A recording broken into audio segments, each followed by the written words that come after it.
Se vocês desejam estar utilizando a rede Wi-Fi no VirtualBox para você estar testando aí no ambiente virtual, numa máquina que você criou, instalando, por exemplo, o Ubuntu, o Windows ou qualquer outro sistema operacional que você criou e instalou no seu VirtualBox, neste vídeo eu vou estar compartilhando com vocês como faz para ativar a rede Wi-Fi no sistema de virtualização do VirtualBox. Gostou dessa dica? Deixe um like de vocês, se inscreva no nosso canal e vamos colocar na prática. Abra o VirtualBox, selecione a máquina virtual que vocês desejam, depois vamos ver em configurações, rede. Aqui em rede, por padrão, vai estar em NAT, aí vocês vão trocar aqui para modo Blind. Placa em modo Blind.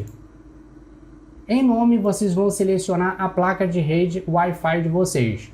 Eu tenho duas placas de rede wireless, uma interna, PCI Express e um adaptador. Eu vou dar preferência aqui pelo USB wireless, vocês podem fazer o teste em ambas, tá bom? Eu vou fazer aqui o teste no USB wireless LAN card, vou selecionar aqui, modo promíscuo, permitir tudo, vocês deixam exatamente assim, pode ser que esteja em recusar e vocês vão colocar permitir tudo e vão dar um OK.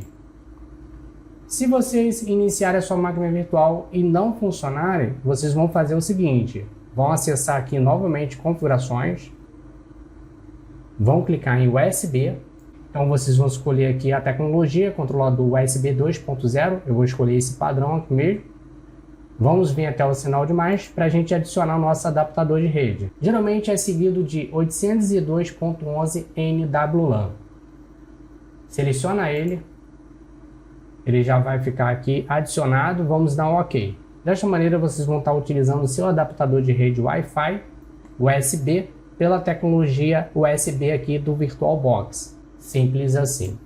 Então isso aí, mais uma dica compartilhada com vocês, eu espero que vocês tenham curtido esse vídeo.